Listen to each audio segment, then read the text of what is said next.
Escuchas contagioradio.com. Otra forma de encontrarnos.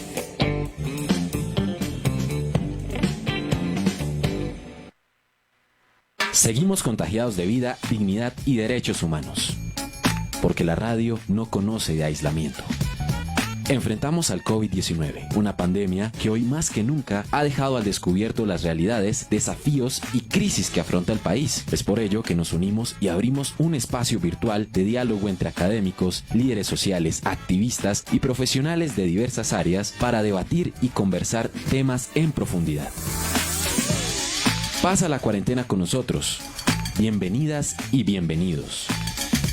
Este espacio es apoyado por el colectivo de abogados José Alvear Restrepo.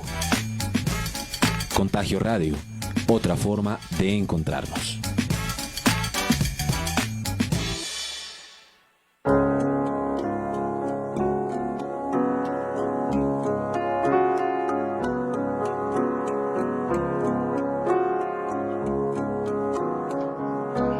Son las 5 de la tarde y les damos la bienvenida nuevamente a esta escuela virtual sobre COVID y derechos humanos, un espacio que hacemos desde Contagio Radio en convenio o en alianza con el colectivo de abogados José Alvear Restrepo. Esta es la segunda parte de esta escuela virtual, el primer programa que ya está bien nutrido, en el cual hablaremos sobre los estados de excepción en la Constitución Nacional, facultades para garantizar derechos y no para recortarlos. A veces se entienden, hay personas que hablan de derechos humanos y hay personas que les gusta hablar de deberes humanos, ¿no? Y eso significa o tiene sus significados, eso tiene, digamos, mucha tela para cortar. Lo veníamos hablando detrás de cámaras y fuera de micrófonos, ahora que estamos aquí en vivo.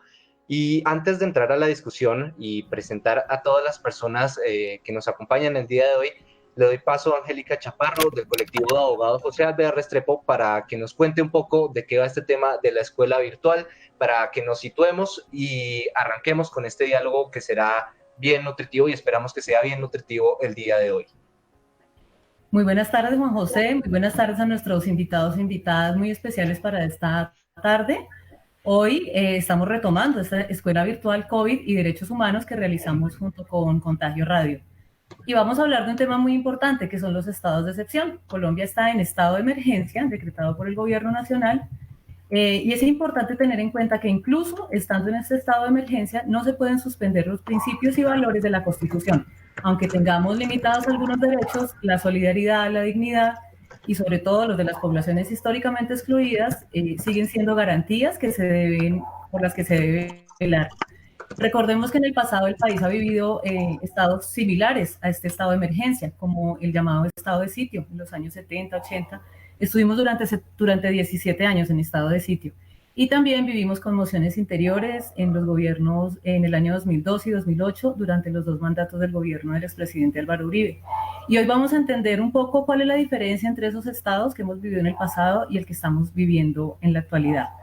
Recuerden que esta escuela está totalmente disponible en una cartilla por módulos que está publicada en la página web del colectivo de abogados José Alvear Restrepo, www.colectivodeabogados.org, que la pueden descargar, la pueden compartir. Y saludamos a participantes de las escuelas de la memoria y de la Escuela de Facilitadoras y Facilitadores Jurídicos del colectivo de abogados que nos acompañan de esta forma, rompiendo la cuarentena, como nos ha enseñado Contagio. Muchas gracias, Juan José, y te dejo con los invitados.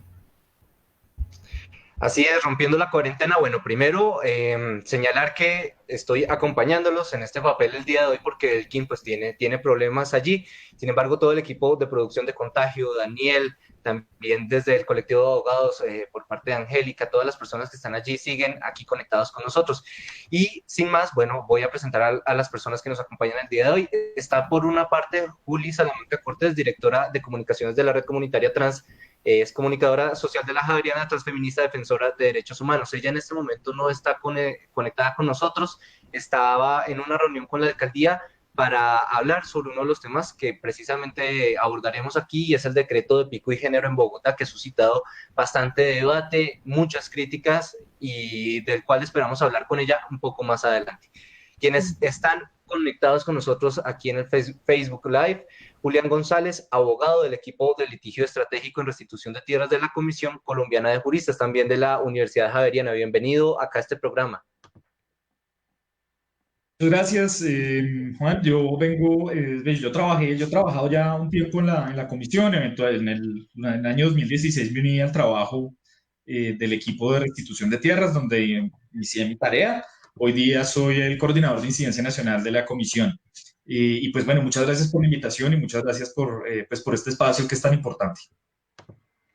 Una excusa y bueno, muchas gracias por aceptar la invitación. Y el doctor Alirio Uribe, también del colectivo de abogados José Alvear Restrepo, abogado, defensor de derechos humanos, además político, así que le damos también la bienvenida a él aquí a esta Escuela de Derechos Humanos, su segunda participación además.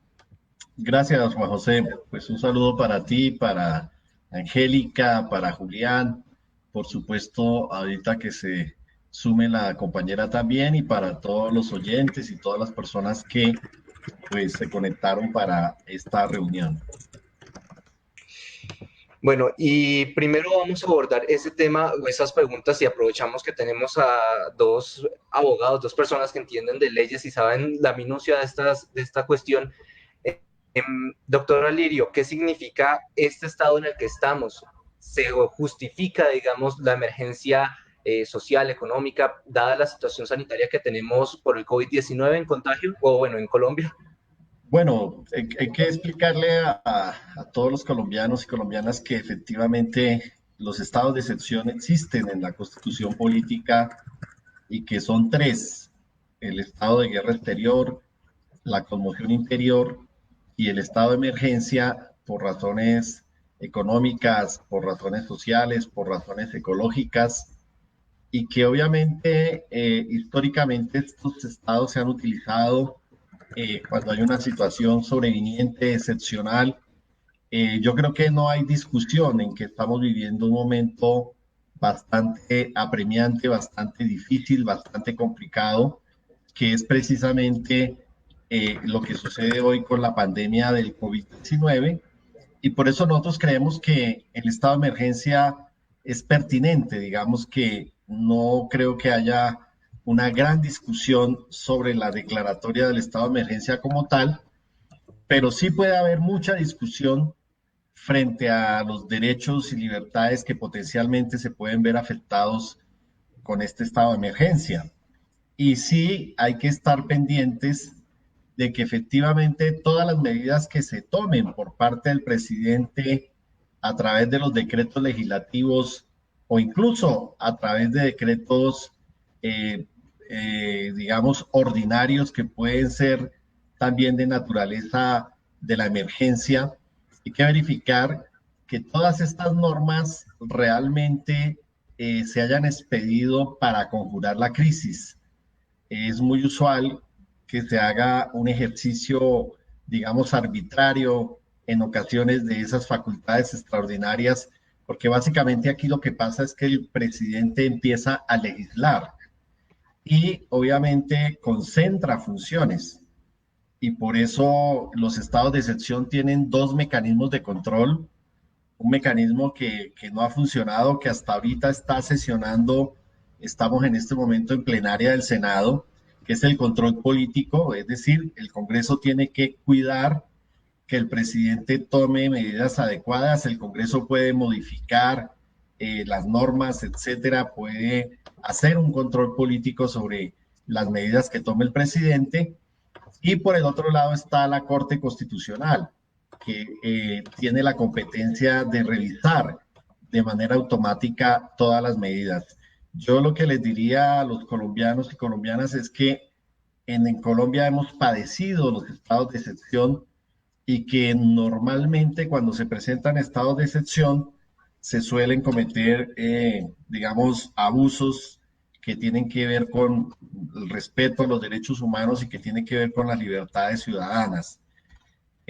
La historia nos enseña, yo fui muchos años profesor de estados de excepción en especialización de derechos humanos, y lo que nos enseñaban los estados de sitio, las conmociones interiores, los estados de guerra exterior, etcétera, es que allí se violan muchos derechos civiles, muchas libertades y demás.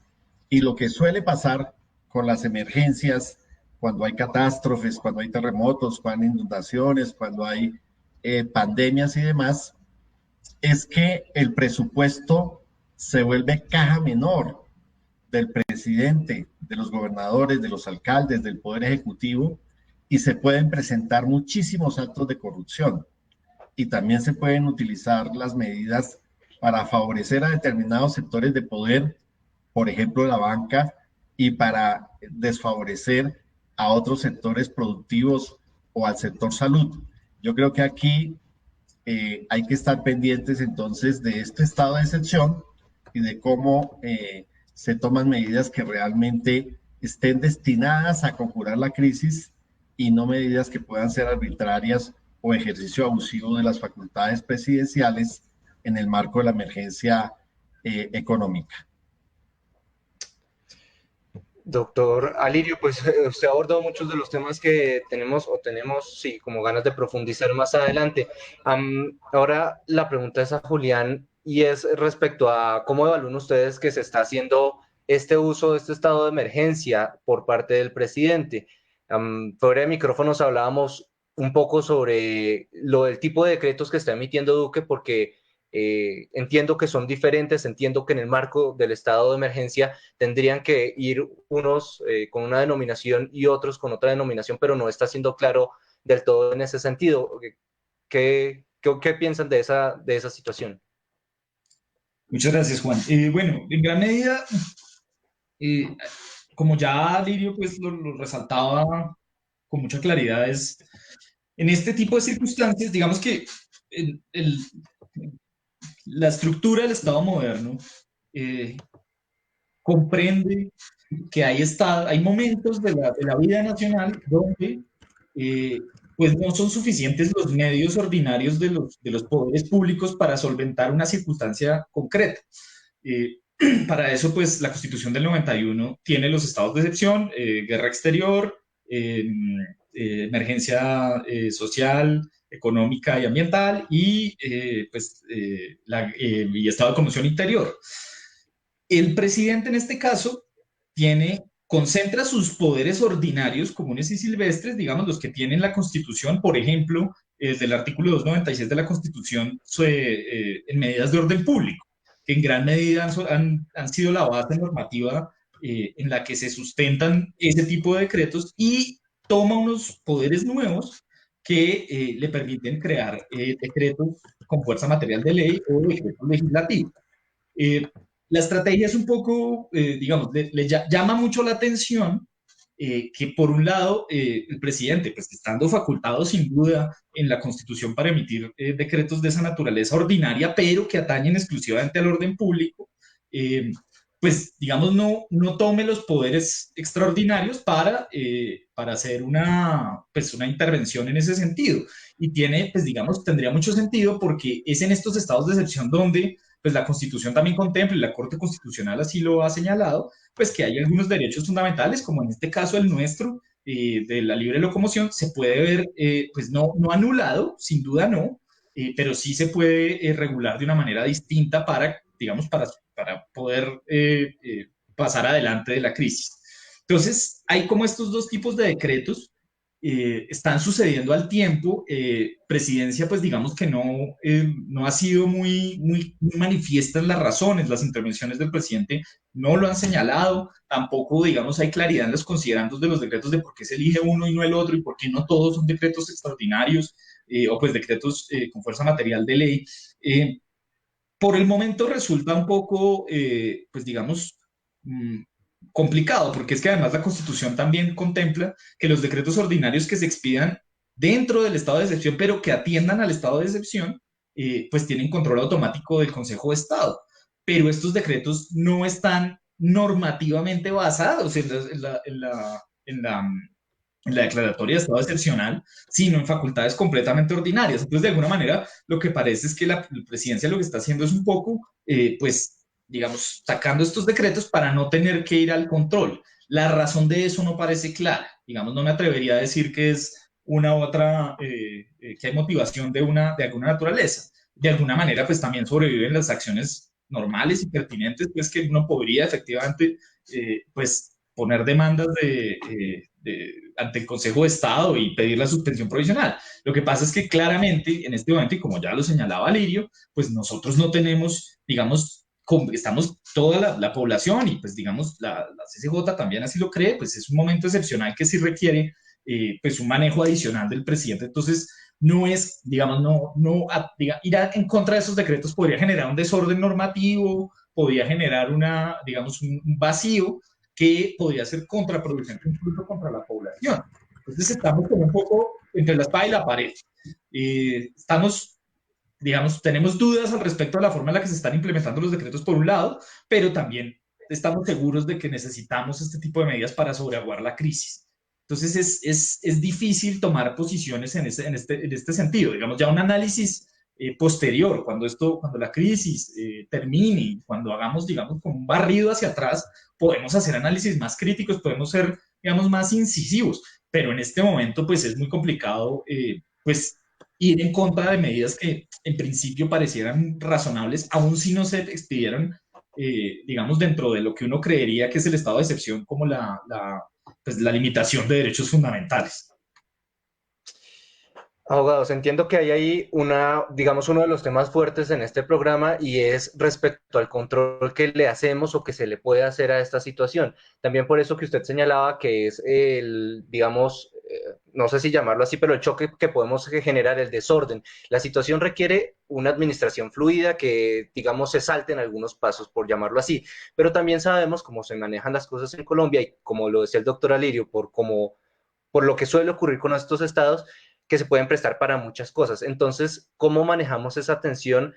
Primero a Lirio, respecto a un Senado que apenas, o a un Congreso que apenas está sesionando formalmente, y respecto a una Corte Constitucional que yo, al menos, digamos, puedo no entender cuál es el papel que tendría que jugar allí.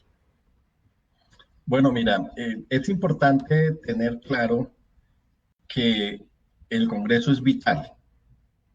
Para mí, hoy el Congreso es vital, por ejemplo, frente al plan Orión 5 y acciones que se están haciendo con presencia de tropas de los Estados Unidos y demás, con el pretexto de combatir el narcotráfico para hacer operaciones contra Venezuela. Porque lo que dice el estado de guerra exterior y lo que dice la Constitución, etcétera, es que si va a haber presencias de tropas extranjeras en Colombia o si van a haber operaciones militares por el Pacífico, por el Atlántico, etcétera, eso tiene que estar autorizado por el Congreso. Y eso es control político.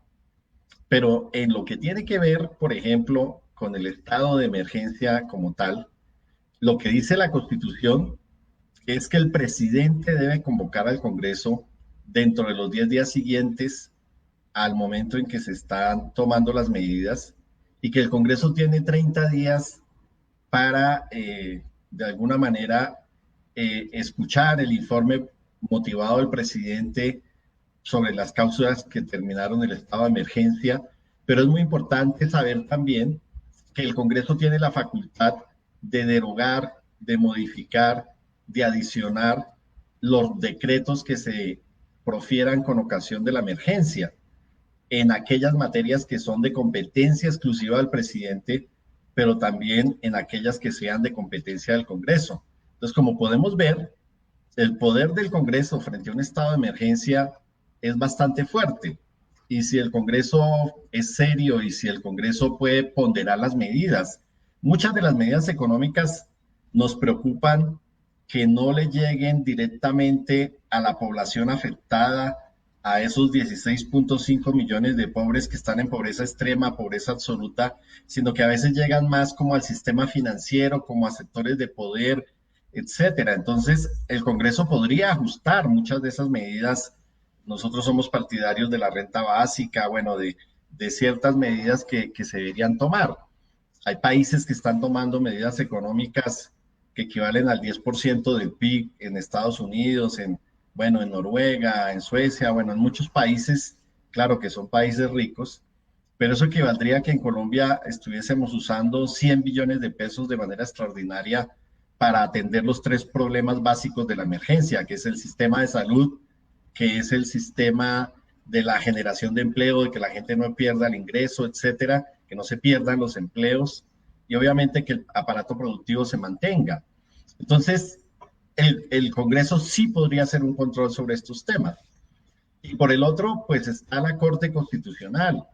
Yo invito a que todos los ciudadanos y ciudadanas, y sobre todo a los abogados y abogadas, y a los que tienen que ver con los diferentes temas, a que leamos esos más de 50 decretos, y si hay temas que consideramos que no van dirigidos a conjurar la crisis, o que no generan eso, o que lesionan derechos fundamentales, o que están discriminando, o lo que sea, pues podemos acudir ante la Corte Constitucional y dentro del control de constitucionalidad expresar, pues, por qué consideramos que esos decretos se extralimitan o se pasan de la raya. Uno podría decir, ¿por qué tiene que ver, por ejemplo, la reducción de la cuota de pantalla nacional en horarios AAA del 70% al 20% de programas nacionales? Yo pregunto eso, ¿en qué está fortaleciendo el aparato de salud? ¿O en qué está garantizando los empleos? ¿O en qué está garantizando el aparato productivo? Es decir, estoy poniendo un ejemplo en el cual yo a priori considero que esa medida no tiene absolutamente nada que ver con lo que se quiere conjurar con la emergencia. Entonces, sí hay que mirar que esos dos mecanismos de control, el del Congreso y el de la Corte Constitucional, funcionen, y que nosotros no, pues, no nos, digamos que no se trata de que nos opongamos a la emergencia o que nos opongamos a las medidas, sino que busquemos que las medidas sean necesarias, sean proporcionales, sean eficaces, atiendan la crisis. Y obviamente ya un tema que se está haciendo ya en redes sociales, pues son las veedurías ciudadanas, porque todos sabemos que la corrupción campea en Colombia. De hecho, Transparencia Internacional hoy nos dio el título de ser el país más corrupto del mundo.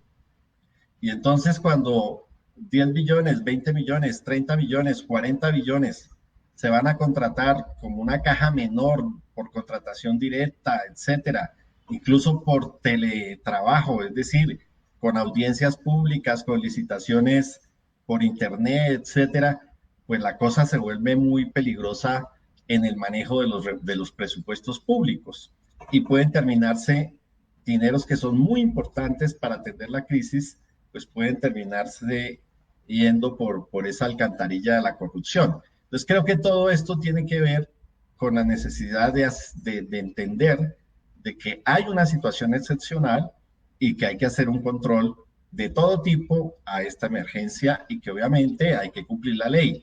Tenemos que cumplir la cuarentena, etcétera, y obviamente seguramente que hay que tomar medidas muy audaces para tratar de paliar la crisis. Y ahora voy con Julián porque entiendo que ahí, digamos, o lo que había mencionado en la pasada intervención era precisamente que ese tipo de intervenciones como las que señala Lirio, de pedir a la Corte Constitucional que revise, pues podría generar otros conflictos y otros temas ahí en ese poder judicial. ¿Cómo resolver entonces ese tema del control que genuinamente podemos hacer y que además hay razones para hacerlo, ¿no? Pues digamos, yo en algo que rescato que decía Lidio tal vez en el primer momento, y es, Colombia ha tenido una historia de estados de excepción difícil. Antes de la Constitución del 91, los estados de excepción eran la forma en la que el gobierno directamente incidía en política y pues, digamos, legislaba de pleno derecho, pues, es decir, el presidente de la República básicamente legislaba él y a eso llamaban gobernar, ¿sí? A eso llamaban poder gobernar, es decir, poder hacer gobierno era poder hacer decretos con fuerza de ley, básicamente. La Constitución del 91 un poco trata de solucionar eso, ata unos controles judiciales y unos políticos para que los estados de excepción les da un tiempo determinado, las prórrogas dependen del Congreso, entonces eso digamos que en teoría pues enmarcado también pues en el sistema de pesos y contrapesos, pues eso da digamos cierta pues alguna seguridad de que digamos no va al presidente sencillamente hacer lo que quiere, sino que va a tener pues unos límites, pues unos lugares donde no puede ir y donde la Corte pues y el Congreso pues le va a poner pues pues algunos límites y algunos lugares a donde no puede acceder. ¿Qué pasa con la Corte? La Corte tiene una labor realmente complicada y tiene que integrar los contenidos del Estado Social de Derecho, las garantías mínimas, tiene que, digamos, que interpretar la Constitución de una forma integral, sistémica, si se quiere, y buscar que los decretos reflejen verdaderamente pues lo que ya comentaban, era pues la defensa ante una situación completamente imprevisible y completamente pues que no, digamos, no estaba en plan de nadie este tipo de ocurrencia. Entonces tienen que hacer una ponderación muy grande entre qué es lo que se está tratando de proteger. En un Estado social de derecho lo que tiene sentido o lo que tiene, digamos, lo que toma el primer lugar es comunidades tradicionalmente vulnerables, sin duda alguna. Entonces, todos los decretos deberían, por lo menos, o bueno, los decretos deberían, en últimas, tratar de proteger en la mayor medida posible a las personas más débiles de esta circunstancia, que como pues lo hemos visto, personas en una situación económica, social, minorías políticas, los médicos, gente que está, digamos, tratando de batallar la crisis en la primera trinchera. Entonces, en ese sentido, sí, digamos, la Corte tiene una tarea que no, definitivamente no envidio, y es ponderar, digamos, las medidas que son necesarias, digamos, y que entendemos que son necesarias ante pues, ante decisiones que en últimas también corresponden al gobierno, porque al final del día, pues el control político se adelanta precisamente para que el Congreso pueda intervenir, para que pueda poner sobre la mesa su posición, pero la Corte pues tiene otro tanto, está ya más, digamos, una tarea mucho más jurídica, pero pues tienen que aterrizar también en los grandes principios de la Constitución colombiana, que es en últimas la que otorga los poderes, en últimas la que otorga las competencias. El presidente pues está en ejercicio de esas competencias, pero tampoco significa pues que pueda hacer cualquier cosa que él se imagine, ¿sí? O que puede sencillamente conjurar la crisis de la forma en la que él le parezca mejor, sino que tiene que consultar también este tipo pues de estructuras más grandes que él y que pues la defensa de esos derechos individuales sigue siendo prioridad. ¿Cómo va a decidir la Corte? Definitivamente pues ya son bastantes decretos, se los han repartido, ellos ya empezaron a asumir competencia, pero este análisis pues va a tomar un tiempo. Lo importante es que digamos que las lecciones aprendidas en términos de estados de excepción pues queden consignados en la jurisprudencia para que, pues ojalá no suceda, pero en otros estados de excepción donde llega a serse necesario, pues haya límites que la Corte ya haya mencionado y que haya mencionado, digamos, que tenga en la jurisprudencia, pues la presidencia pueda seguir unas líneas y proteger ciertos derechos como ya la Corte lo mencionó en su momento.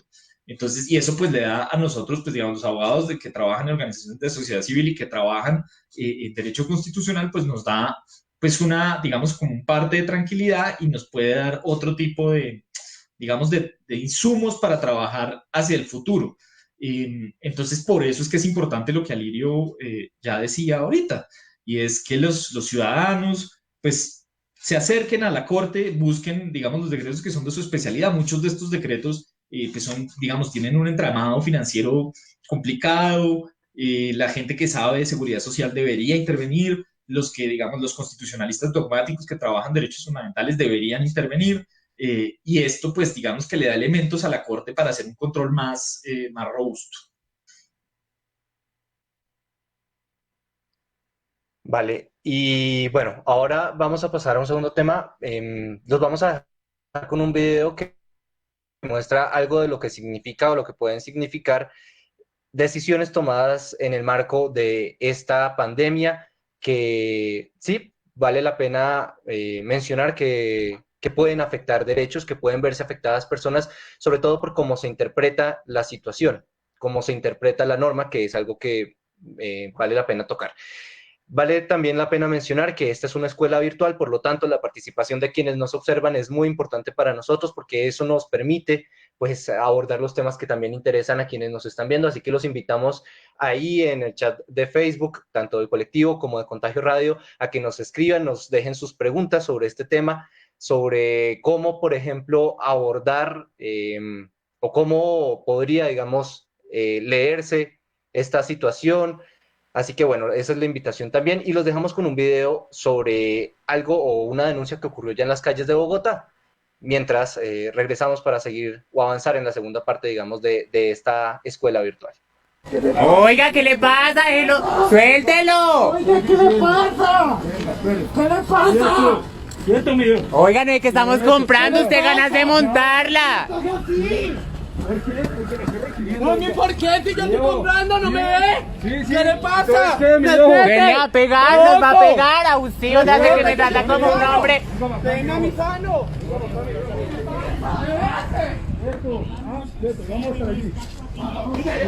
Ole, no lo ahogue así, haga el favor y respete. Respete que le estoy grabando toda la cara. No, qué pena que pisar. ¿Qué por qué me va a coger a mí? ¿Qué le pasa? ¿Qué le pasa? Yo estoy comprando, qué pena. ¿No me veía en el mercado? ¿Qué tal? ¿No se ha atrevido? No, suélteme. No, suélteme. Oiga, no es que estamos en una pandemia, haga el favor y respete. No me toca. Haga el favor y respete que estamos comprando comida, ¿sí? Vengo. ¿Qué? No tengo ni que tocarle ni nada. Vea, Bueno, ¿qué entonces tiene haga el por favor y mí? lo ¿Por qué? suelta a él porque él está comprando. Grave. ¿Qué tal? ¿Es atrevido? ¿Qué le estoy haciendo? ¿Qué? ¿Se enamoró? De más. Vamos a dar un apoyo aquí al... Vamos a ver ahí. ¿Qué le pasa, Alguno que Nico tenga Rafa? radio. Amiga, los... Aquí es para lo que no...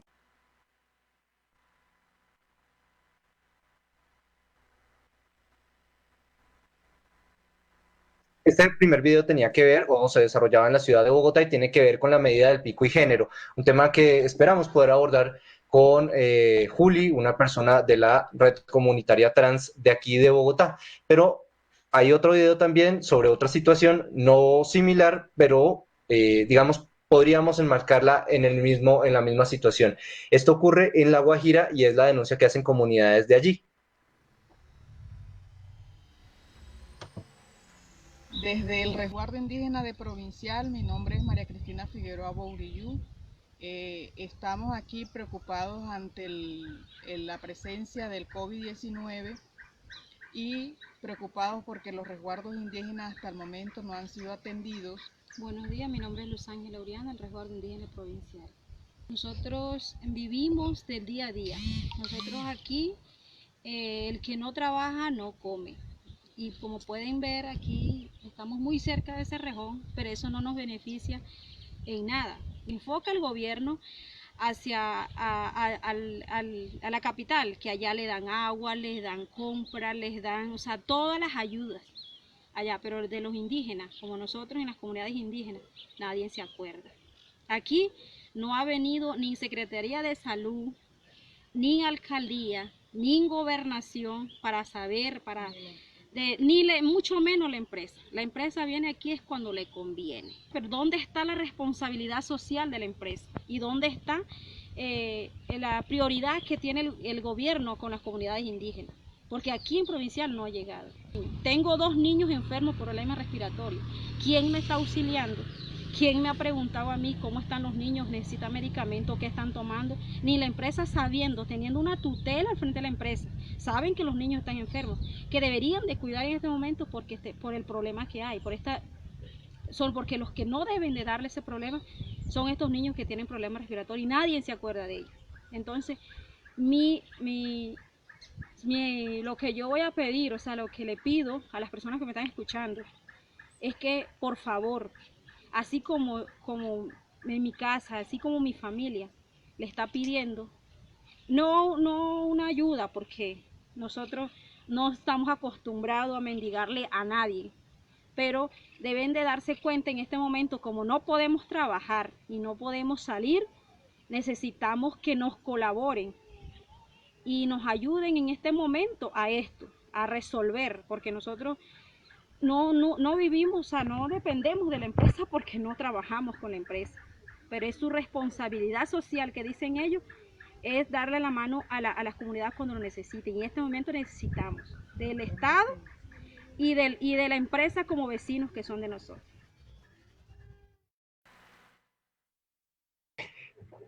Pues allí entonces escuchábamos dos situaciones sobre cómo los estados de emergencia, entendiendo o leídos desde lógicas locales de Bogotá y de La Guajira, pues significan cosas para las comunidades, cómo significan en general, en lo que vimos, extralimitaciones por parte de las empresas o, por ejemplo, por parte de la fuerza pública.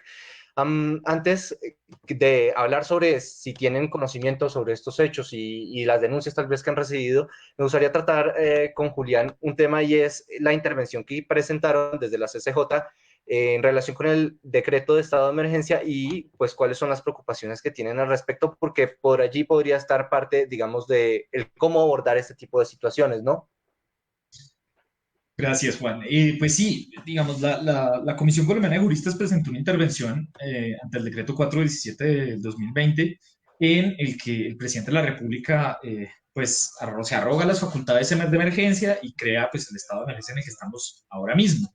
En ese decreto, digamos, en esa intervención hicimos un especial énfasis, y es que hay poblaciones que son tradicionalmente vulnerables, ¿sí? Este tipo de emergencia, porque no es una guerra exterior y porque no es una conmoción interior, tiene una afectación muy particular a personas que pues, ciertamente han tenido digamos, durante pues, mucho tiempo pues dificultades para poderse articular y para poder generar modos de vida dignos.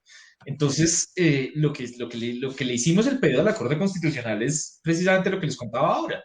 Es muy importante que estando de acuerdo con el estado de excepción, estando de acuerdo en que es necesario, porque el mundo está en un momento muy difícil en el que está tratando de batallar una enfermedad, que el Estado priorice precisamente a las personas que están manifiestamente en una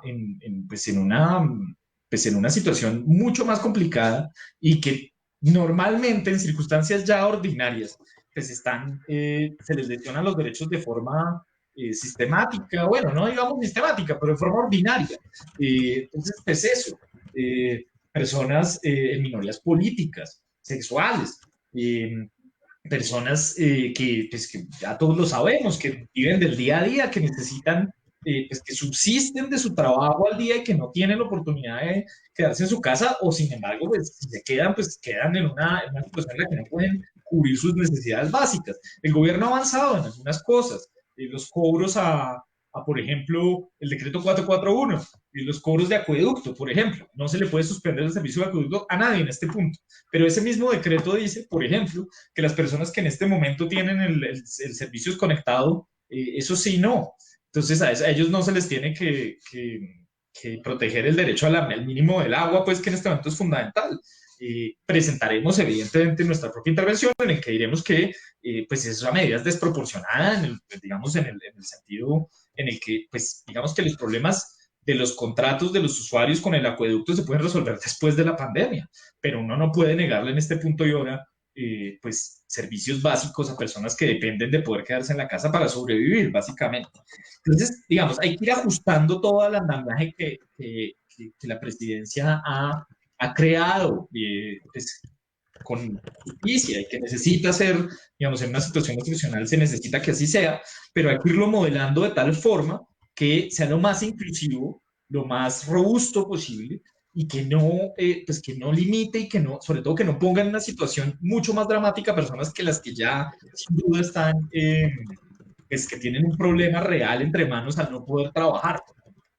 Y esa, pues digamos que va a ser como esa postura que vamos a ir desarrollando a lo largo de estas intervenciones y que seguramente seguiremos en otros ámbitos. Ojalá pues el Congreso empiece también a cumplir esta tarea de ese tipo de control político, afinando ese tipo de detalles en los decretos, que sin duda pues están hechos en una emergencia. También hay que tener eso en cuenta, que digamos que estos se han creado un montón de decretos, es rápida, la producción normativa es muy veloz, pero precisamente para eso es que se generó este control doble del Congreso y la Corte Constitucional, para que eso se vaya modelando de tal manera que pues, genere el menor impacto posible en la gente más vulnerable.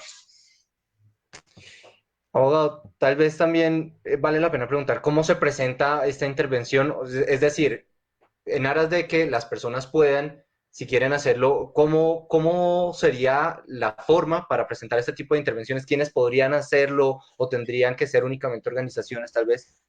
No, José, estas intervenciones las puede presentar cualquier ciudadano colombiano.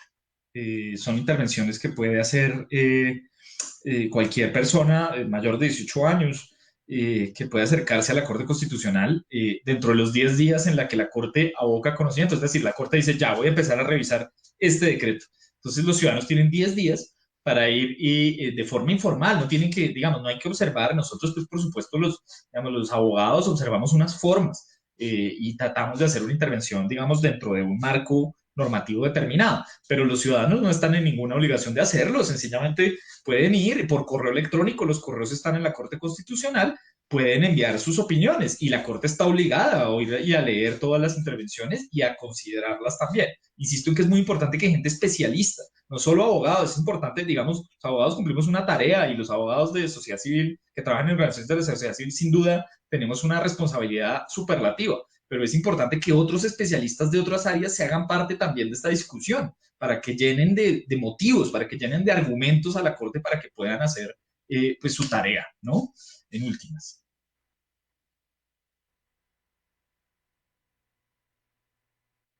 Seguimos conversando sobre este tema y ahora hay un último tema que particularmente me gustaría abordar y es sobre las preocupaciones que ustedes como defensores de derechos humanos y además por su recorrido y también por las organizaciones de las que hacemos parte desde el colectivo de abogados, desde la CCJ, desde Contagio también, es que hemos recibido denuncias sobre una cantidad de situaciones que ocurren en el marco de estos estados. Por ejemplo, caso concreto, hablamos aquí en el colectivo de abogados hace apenas unos programas del decreto sobre la centralización, por ejemplo, en el Ministerio del Trabajo o en el Viceministerio del Trabajo, de la posibilidad de suspender contratos.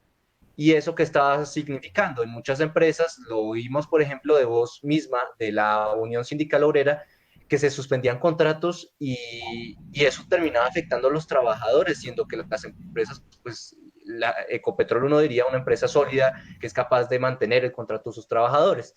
Eso para hablar de un caso muy concreto. También nos piden que hablemos, por ejemplo, del pico y género. Sin duda hay muchos casos que incluso en la visión de tres personas que están, digamos, conociendo el contexto se nos escapan, pero digamos, me gustaría empezar con el doctor Alirio sobre esas preocupaciones muy concretas. Ya vimos dos en los videos, en La Guajira, otra aquí en Bogotá, pero tal vez otras que les gustaría añadir, doctor Alirio. Sí, bueno, muchas gracias, Juan José. Yo pienso pues que Julián tiene toda la razón cuando hace el llamado a que a la Corte no vayamos solamente los abogados, porque hay mucha gente que tiene especialización en muchos de los temas. El gobierno está legislando de manera extraordinaria sobre muchos temas. Por ejemplo, cuando el gobierno habla de disminuir aranceles para importaciones y coloca allí unos códigos sobre qué sectores, a quiénes se les va a rebajar aranceles o quiénes no pagan IVA o lo que sea, nosotros como abogados no alcanzamos a leer esa información porque no somos expertos en temas arancelarios y de importaciones. Pero hay personas que sí lo saben y lo manejan muy bien y pueden darse cuenta si se le está quitando aranceles a los que son o a los que no son, o si se está exceptuando de IVA a los que son o no son, o si se le está devolviendo el IVA a todos los que deberían ser, etcétera, etcétera. Yo creo que hay diferentes especialidades que convergen. En el tema que tú planteas del trabajo, hay unos decretos, el 491, el 488, entre otros, que colocan allí unas reglas, en el sentido de que queda claro que, por ejemplo, los contratistas del Estado se les debe mantener sus contratos, etcétera, se les deben pagar sus salarios, deben prestar el trabajo desde su casa, y solamente pues son los mismos trabajadores estatales los que pueden verificar si eso se está cumpliendo o no. El tema del teletrabajo o el trabajo desde la casa, el tema de que no, el COVID-19 no es justa causa para hacer despidos colectivos, ni es justa causa para terminar contratos, ni es justa causa para hacer o pactar licencias no remuneradas. Es decir, ahí hay una cantidad de cosas que quedan claro en esos decretos. Que también hay algunas normas que prevén el retiro de las cesantías. Y también hay muchos decretos que tienen beneficios que pueden cobijar a trabajadores, pero que se deben pedir oficiosamente. Por ejemplo, para no pagar cierto tipo de créditos, de tarjetas de créditos, etcétera. O sea, son muchos temas y se necesita que la gente conozca también sus derechos, porque, por ejemplo, todo lo que tiene que ver con ICTs, con créditos, con aplazamiento de pagos, etcétera, nada de eso opera oficiosamente. Se necesita que el ciudadano deudor accione y pida los beneficios, etcétera. Entonces creo que todo este ejercicio también de la Corte permite de alguna manera socializar las medidas, socializar los beneficios y que la gente sepa a qué tiene derecho y qué no puede pasar y en qué casos se están violando derechos de la gente o desconociendo, en este caso, los derechos de los trabajadores. Una línea muy fuerte de toda esta crisis es proteger los empleos.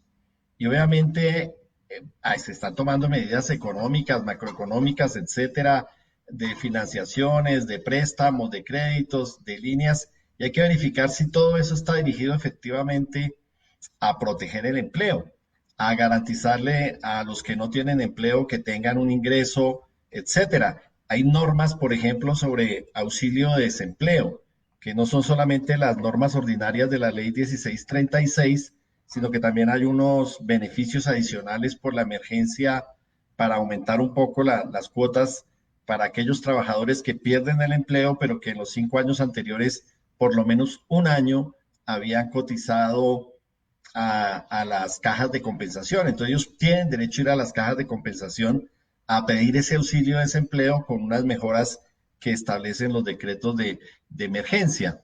Entonces digamos que son muchos temas, o sea, se necesita que la gente conozca estas normas, conozca eventualmente qué beneficios tiene, pero también vigilar que eso se cumpla, porque entiendo yo que, por ejemplo, son más de 110.000 auxiliares del SENA y creo que ya hay 30.000 que las empresas no les están pagando, eso es ilegal, etcétera. Entonces, hay necesidad de mirar cómo se están armonizando todas estas medidas. Obviamente, los empresarios también deben ir a la Corte, porque si yo soy dueño de una pequeña empresa y veo que las medidas que están tomando no van a contribuir a que yo garantice los empleos de mis trabajadores, pues también puedo dar un punto de vista de por qué las medidas no son o por qué son inadecuadas o por qué solo están beneficiando a ciertos sectores poderosos y no al empresario que más genera empleo en Colombia, que son los de las pymes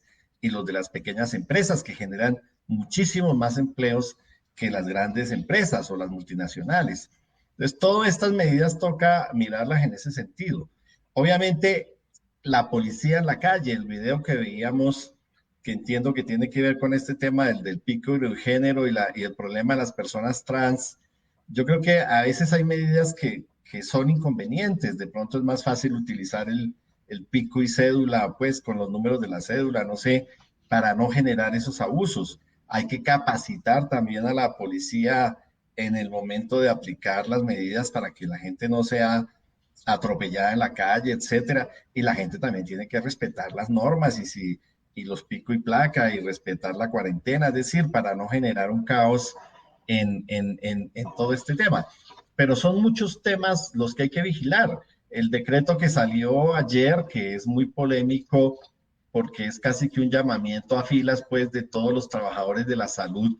Los trabajadores de la salud están esperando, pues, que tener contratos de trabajo, están esperando que les paguen los salarios, porque hay trabajadores de la salud que llevan 6 meses sin que les paguen, que los laboralicen, que tengan elementos de bioseguridad, mascarillas, trajes impermeables, etcétera, bueno, que no transmitan los fluidos, bueno, una cantidad de cosas que todos y todas hemos escuchado, pero este decreto uno no lo ve que esté respondiendo realmente a eso. Y me parece un poco cuestionable hacer un llamamiento, pues, como en filas, a que obligatoriamente ellos tengan que trabajar. Máxime si se les va a obligar a trabajar en condiciones de no bioseguridad en condiciones donde ellos pueden contaminarse y pueden contaminar cuando llegan a la casa a su familia, a sus seres queridos, a sus hijos, etcétera. Entonces yo creo que las medidas también tienen que ser razonables. Obviamente que cualquier trabajador de la salud o cualquier persona de la salud en una emergencia de estas debería estar disponible para atender, pero a la gente tampoco se le puede imponer lo imposible. Hoy veíamos estos pares en el hospital de Kennedy, donde la gente siente que no tiene ninguna seguridad para lo que está haciendo, pues tampoco se le puede condenar a la gente a que se suicide o a que vaya a trabajar en condiciones de insalubridad. Aquí, si bien este decreto crea la telemedicina, establece una cantidad de cosas para mejorar ese tipo de tratamientos, también permite que los recursos no pasen por las EPS, sino que vayan directamente a algunos hospitales, sobre todo en la red hospitalaria pública, etcétera, que son normas, digamos, que son importantes, pues que es inyectarle recursos al sector salud, pero siempre hay que mirar cada medida con lupa y si las medidas realmente son proporcionales o no.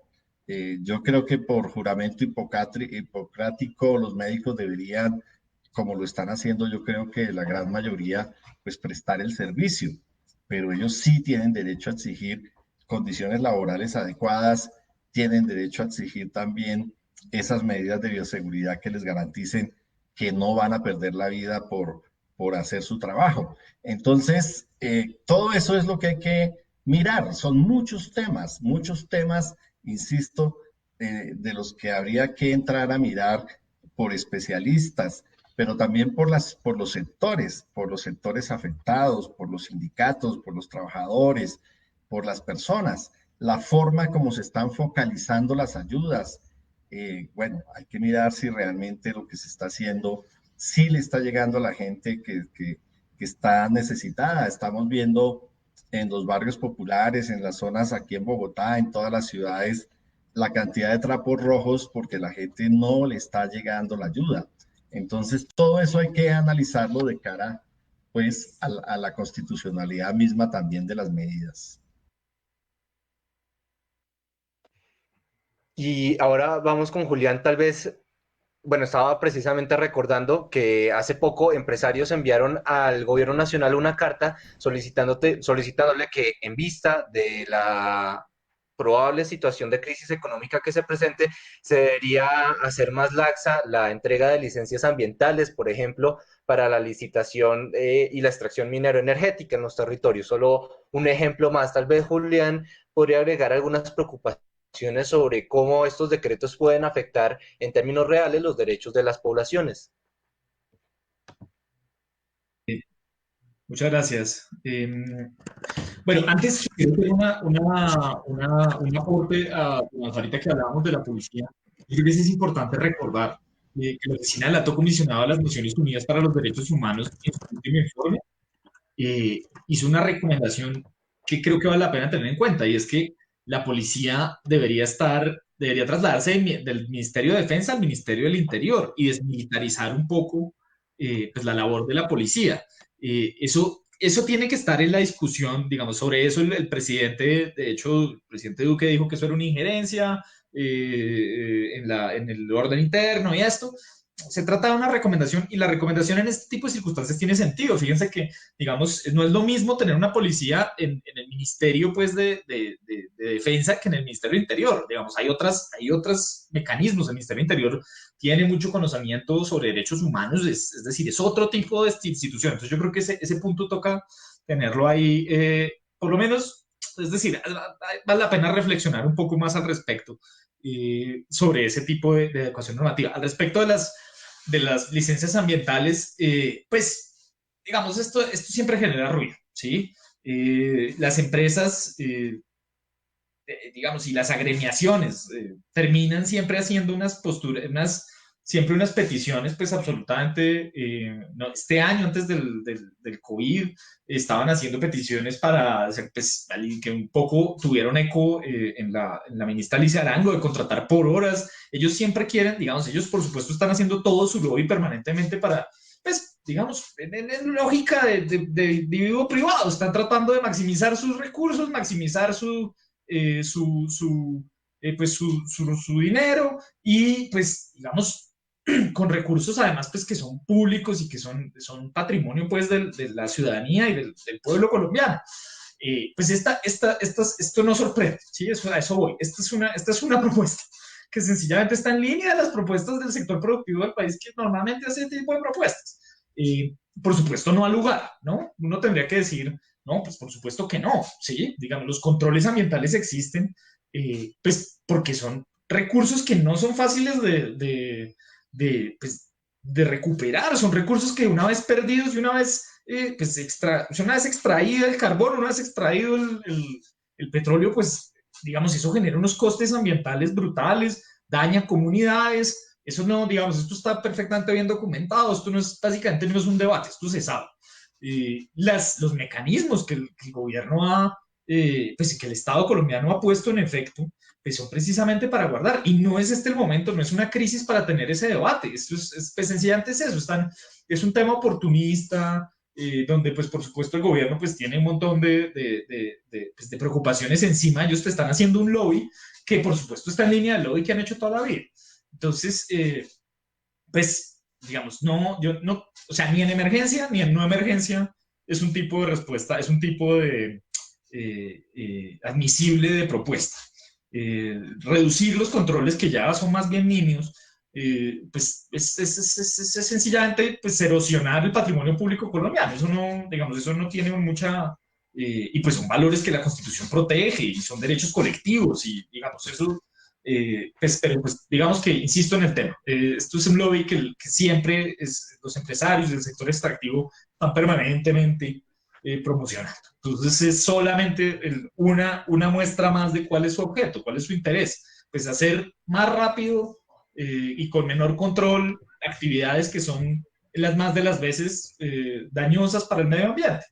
Entonces, pues yo creo que eso toca mirarlo con lupa sin duda, toca estar encima, toca mirar si el gobierno reacciona, si hay decretos en ese sentido, y las organizaciones de derechos humanos tienen que reaccionar rápidamente.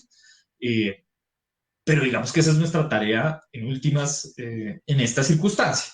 Y pues anteponer el interés colectivo al interés privado, que pues, sin duda hace parte de un Estado social de derecho. Bueno, vamos ya a dar paso a la parte de las preguntas de las personas que están allí en redes sociales, que sabemos que se han suscitado varias preguntas. Quisiéramos decir que nos gustaría abordar este tema del pico y género. Estaba como invitada Juli Salamanca Cortés, de la Red Comunitaria Trans,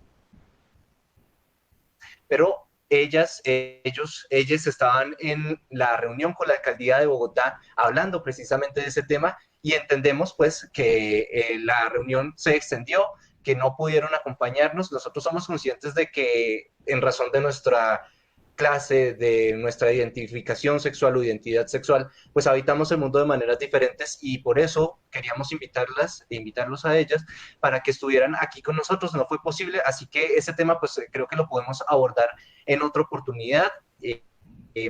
Nuestras disculpas si no abordamos este tema en ese sentido. Vamos entonces, que tiene que ver con eso, y luego pasamos a las preguntas con Angélica Chaparro del colectivo de abogados José Alvear Restrepo. Bueno, muchas gracias a la audiencia. Como nos estaba comentando Juan José, pues no pudimos tener nuestra invitada para hablar de este tema, pero queremos invitarles a que se sumen a esta petición que están dirigiendo las personas trans, no binarias y con expresión de género no hegemónica, para pedirle a la Alcaldía Mayor de Bogotá que reconsidere la medida del pico y género. En la sección de comentarios del colectivo de abogados José Alvear Restrepo, de la página donde estamos transmitiendo, pueden encontrar el enlace para la acción y también lo pueden encontrar en la página de Contagio Radio. Entonces, desde ahí pueden sumarse a esta petición y, como les decía Juan José, cuando ya estemos más adelante, más adelante vamos a volver a hablar de los decretos y seguramente vamos a volverlas a tener como invitadas. Pues está muy nutrida la participación en nuestro programa. Hemos tenido comentarios, preguntas, Mucha gente saludando también la emisión. Nos saluda a Hamsoku, María Nieto, Reinaldo Villalba, nuestro compañero del colectivo de abogados, Lina Martínez. Mildred Vaca pregunta si se podría aplicar una excepción de los decretos al esposo de una enfermera para que la traslade en su vehículo particular desde su residencia a su lugar de trabajo, ida y regreso, para evitar el contagio, pero él no tiene ningún motivo de excepción para hacerlo. También nos dice Sergio Andrés Martínez Osorio, más allá del debate jurídico en torno al tipo de decretos, nos pregunta cuál debería ser el esfuerzo, en dónde deberían centrar su esfuerzo las organizaciones de derechos humanos en esta etapa y cómo hacer para seguir defendiendo a los defensores de derechos humanos, las personas que están siendo víctimas también de la erradicación forzada, de incumplimientos en los acuerdos de paz, por ejemplo, en el programa de sustitución. Y Alfredo Henao nos hace una propuesta que es nacionalizar la salud y tenemos argumentos sólidos y viables para hacerlo en este momento. También nos han dicho pues que abordemos el tema del pico y género, ya explicamos las razones por las cuales no lo vamos a hacer sin las voces protagónicas del tema. Y bueno, en eso están los comentarios. Está muy nutrida la participación esta tarde.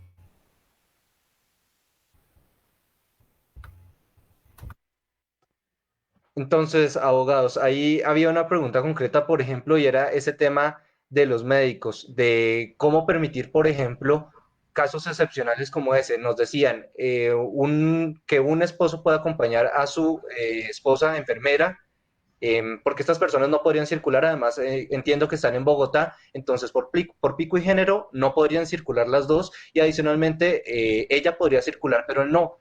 Y esto en un contexto en el que, por ejemplo, las personas que son o que tienen oficios relacionados con la sanidad, médicos, enfermeros, bacteriólogos y demás, pues están siendo rechazados y discriminados en transporte público, en plazas de mercado y demás. Eso lo hemos visto también en redes sociales. ¿Cómo ven esa posibilidad, doctor Julián, de que se logren, digamos, esas modificaciones ahí, y cómo lograrlas? Tal vez, ¿qué decirle a esta persona?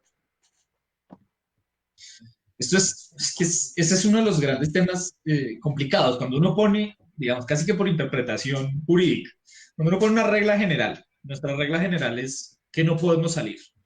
Pone un montón de excepciones, ¿sí? Son 40 y pico de excepciones, ir a aprovisionarse, atender una emergencia médica, bueno, hay un montón.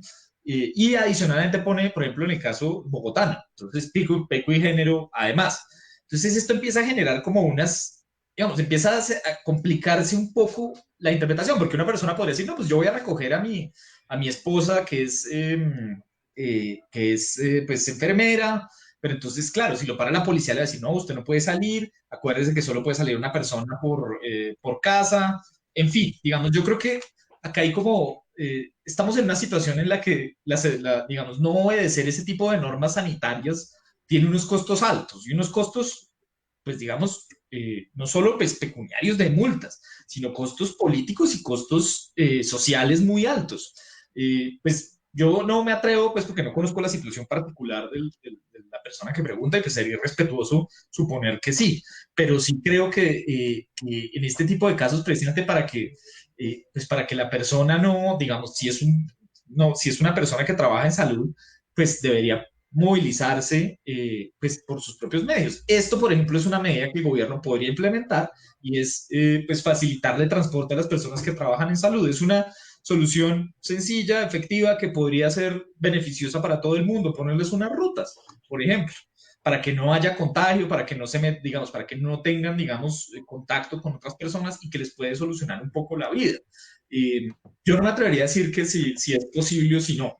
Me inclino porque no, digamos, ni que puede traerle problemas, pero pues digamos que hay que evaluar las posibilidades de hacer presión por otros lados para que digamos, se tengan pues se unan entre ellos y pidan unas medidas de protección al gobierno, que además pues solucionen muchos aspectos de la crisis, como eso, como pues, digamos, la infección y pues el contagio. Y bueno, yo creería que esa es un poco la forma. También nos piden que hablemos sobre los efectos del estado de emergencia y los decretos derivados de este frente a la autonomía territorial y las posibilidades de maniobra de las entidades territoriales respecto al momento. Doctora Lirio, ¿usted ve que las entidades territoriales estén tal vez atadas de manos o tal vez están más bien por el contrario como muy con demasiadas libertdes para, digamos, para hablar sobre eso que nos pide la persona que está ahí con nosotros? Bueno, mira, yo pienso que ahí uno tiene sensaciones diferenciadas. Es evidente que el presidente es el que debe, desde el punto de vista constitucional, manejar el orden público en el país, que obviamente todas las medidas deben ser articuladas entre el gobierno nacional, entre las gobernaciones, las alcaldías, etcétera. Digamos que eso tiene una razonabilidad en que las medidas tengan alguna correspondencia para que no tengamos 1000 municipios con toques de quedas diferenciados o con aislamiento voluntario, unos otros con aislamiento obligatorio, etcétera. Bueno, y pienso que eso tiene que tener una centralización, pero tampoco se puede llegar al extremo que hace uno de los decretos, y es que casi que somete la autonomía territorial al gobierno nacional. Y incluso hay un decreto que es el 418 que dice que lo que hagan los gobernadores, alcaldes distritales y municipales, antes de hacerlo debe ser coordinado con la fuerza pública. Es decir, como que si van a tomar medidas, debe ser con una coordinación. Entonces, no solamente somete las autoridades locales al presidente, sino que también las somete a la fuerza pública, lo cual pues también es extremado. En el tema de los recursos, pues ahí también hay toda una crítica al decreto 444, porque efectivamente en ese decreto lo que se hace es el Estado central, el gobierno nacional, tiene mayor capacidad fiscal y tiene mayores recursos. Y lo que hace el gobierno es autoprestarse las regalías territoriales, autoprestarse la plata de los fondos de las pensiones territoriales para paliar la crisis. Cuando puede apelar al Banco de la República, cuando puede apelar a otra cantidad de instituciones o recursos que pueden tener, o declarar la moratoria del pago de la deuda, o bueno, renegociar o aplazar el pago de deuda. Es decir, el gobierno tiene mucho más capacidades. Entonces sí preocupa que el gobierno delegue, digamos, la carga de las medidas en los presupuestos territoriales y que centralice el gasto, y que esos recursos que eventualmente también hubieran podido utilizar alcaldes y gobernadores se centralicen por el lado del gobierno nacional. Ahora, hay que reconocer también que hay decretos que flexibilizan los rubros presupuestales a nivel departamental y a nivel municipal, que eso también tiene riesgos si los gobernadores o los alcaldes no son personas idóneas o no actúan de buena fe, o pueden eventualmente hacer actividades ilegales en ejecución de gasto o lo que sea. Si nosotros partiéramos de que todos los funcionarios del orden central nacional como los del orden territorial actúan de buena fe, que los movimientos de los recursos, que la contratación directa, que la entrega de auxilios sean monetarios o sean de alimentos o lo que sea, se van a hacer de buena fe, o la dotación de los hospitales o la mejora de las UCIs, o bueno, todo lo que haya que hacer se hace bien, pues uno no debería preocuparse. Pero yo creo que era inevitable hacer esa flexibilización, obviamente, para que se puedan tomar medidas urgentes. El llamado que hay que hacerle a la Contraloría, a la Procuraduría, a las veedurías ciudadanas, es a que miremos todas esas competencias y vayamos en caliente poniendo de presente las irregularidades, como lo hemos visto por las redes sociales, donde la gente denuncia sobrecostos en los suministros, o personas que no tienen que tienen recursos y que están recibiendo ayudas, mientras hay otras personas que no tienen ayudas y demás, porque el Estado ni siquiera sabe dónde están los pobres. Es decir, tiene muchas bases de datos, familias en acción, jóvenes en acción, los que están por el ICBF, los que están en los hogares comunitarios, los del CISBEN subsidiados, las víctimas, pero por ejemplo para las víctimas, a mí me están llamando víctimas de todo el país, desplazados, etcétera, que no les está llegando nada. Si se cruzan todas esas bases de datos, ahí uno encontraría realmente la población que debe ser objeto de atención urgente del Estado, más la gente que están perdiendo los empleos, las pequeñas empresas donde no recibe plata ni el dueño de la empresa ni sus trabajadores. Entonces habría que mirar cómo canalizar todas esas medidas. Pero indudablemente hay mucha molestia cuando se centralizan las medidas y se tratan de maniatar un poco las autoridades locales que también tienen autonomía tanto en el manejo del orden público como en el manejo de sus recursos, de sus presupuestos para atender a nivel local pues la emergencia.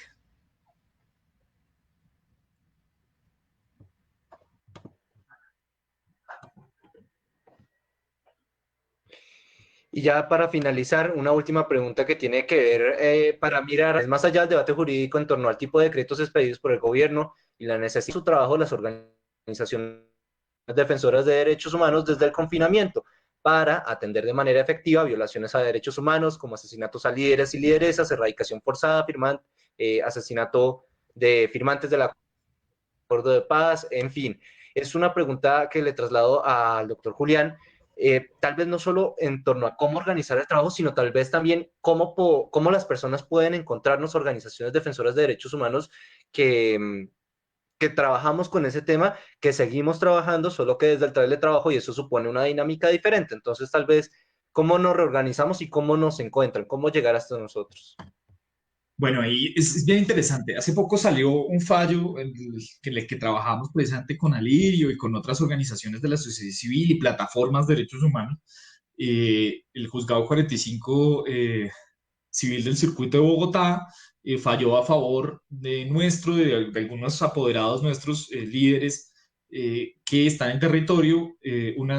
Pues nosotros hicimos una acción de tutela en la que les decíamos la que básicamente sostenemos dos cosas: que existe algo que se llama el derecho a defender los derechos humanos, uno, y dos, que la situación de los líderes sociales hoy día es un estado de cosas inconstitucional, es decir, es una violación masiva de derechos individuales y derechos fundamentales.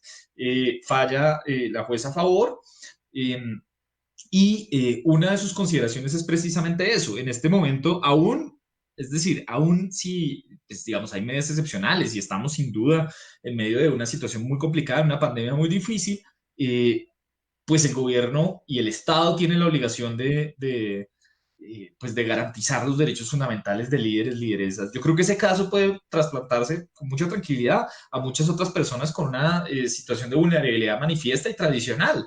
Digamos, lo que ya repetía un poco y es lo que está consignado en la intervención del 417 que hizo la Comisión Colombiana de Juristas es, pues sin duda, lo que se sube relevancia en este caso es las personas que ya están en una situación complicada, los que ya están hoy día en una situación difícil, son comunidades vulnerables. Lo que se impone es que el gobierno tome medidas. ¿Cómo? Digamos, entonces, claro, ¿cómo hacemos que esto suceda? Pues para eso están las organizaciones de la sociedad civil. Él dice, bueno, pero ¿qué están haciendo la sociedad? Mire, realmente estamos en todo, o sea, estamos trabajando en muchos aspectos. Las organizaciones de la sociedad civil no se han quedado solas. Ustedes, por ejemplo, este tipo de iniciativas que tiene el CAJAR, pero pues la Comisión Colombiana de Juristas tiene también trabajo, está trabajando con organizaciones de región y con víctimas de restitución de tierras, con un montón de personas en terreno y así otras tantas. Digamos, para nada ha sido una actividad en la que las organizaciones han asistido como invitados de piedra. Hemos estado trabajando activamente y seguiremos trabajando activamente para que este tipo de iniciativas pues sigan siendo una realidad. Entonces, pues yo creo que sí, que digamos que está bien enfocada la pregunta, creo que tiene toda la razón. Definitivamente sí hay que hacer un extra por las personas que están ya en una situación vulnerable, y en eso estamos, ¿sí? Estamos trabajando en eso activamente, no solo desde lo jurídico. Hay muchas iniciativas que se están gestando y que están, digamos, que ya están en efecto muchas de ellas. Entonces, porque pues gracias pues, al trabajo coordinado con cooperantes, con otro tipo de organizaciones, pues se están tejiendo redes. Eso es muy valioso también de este momento que permite ese tipo de interacción. Pues yo quisiera dejar ahí porque creo que de pronto Alirio también tiene bastante que decir en ese respecto. Sí, doctor Alirio, si tal vez quiere agregar algo. No, sí, totalmente de acuerdo con Julián. O sea, nosotros como defensores de derechos humanos no podemos parar. Todos estamos, casi todas las organizaciones ONGs que conozco, incluyendo el colectivo de abogados José Alvear Restrepo, tenemos consulta en línea y las personas pueden llegar ahí, hay unos formularios, hacer sus consultas, se les responde de manera virtual y obviamente pues estamos preocupados con la situación de las cárceles.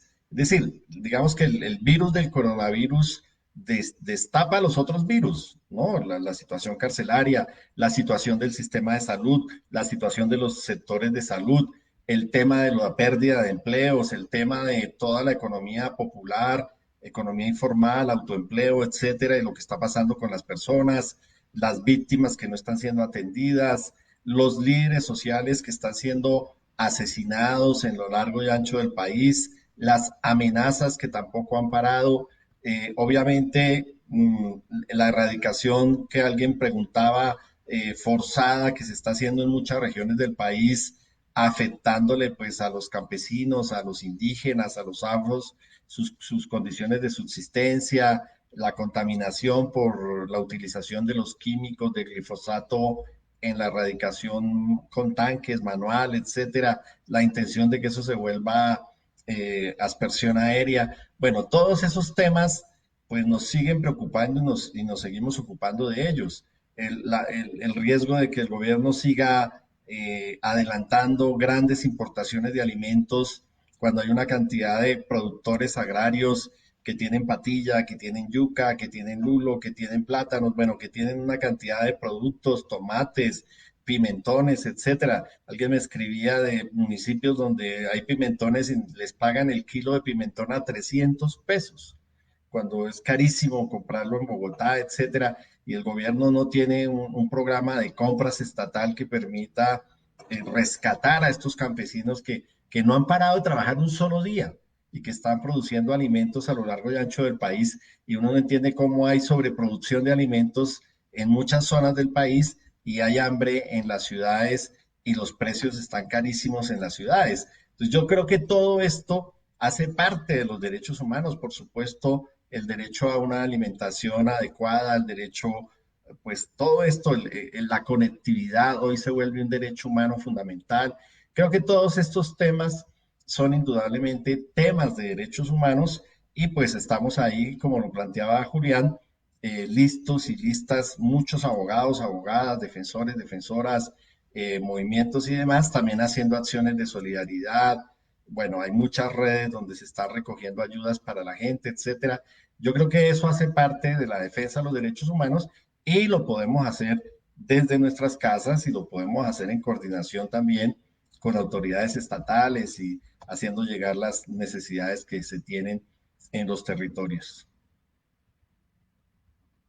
Pues le agradecemos a nuestros invitados, al abogado Julián González de la Comisión Colombiana de Juristas, igualmente al abogado Alirio Uribe del colectivo de abogados José Alvear Restrepo, que estuvieron acompañándonos a pensar este tema de los estados de excepción, las medidas que deberían tomarse para garantizar derechos y no pues para afectarlos. También un agradecimiento a las personas que estuvieron en la producción, a Daniel, a Angélica, a Elkin, que también estuvo allí, quien les habló Juan José Gutiérrez, aquí desde Contagio Radio, y los invitamos a que mañana se conecten nuevamente con esta escuela virtual sobre COVID y derechos humanos. El día de mañana hablaremos sobre acuerdo de paz, así que invitados desde las 5 de la tarde.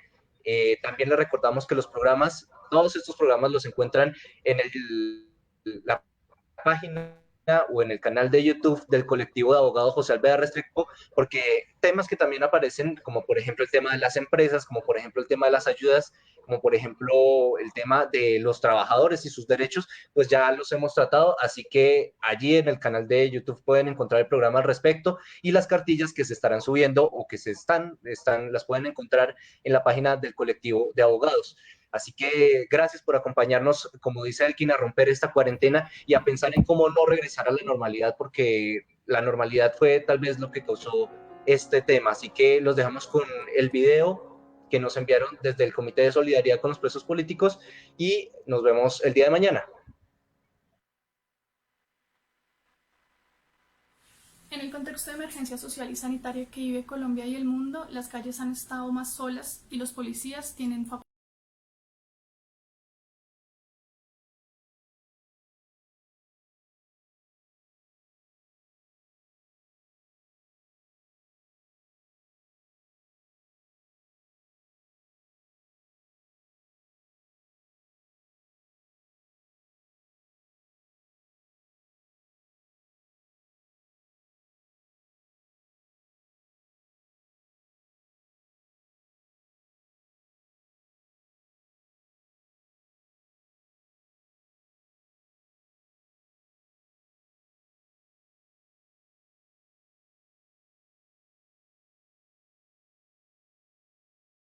Con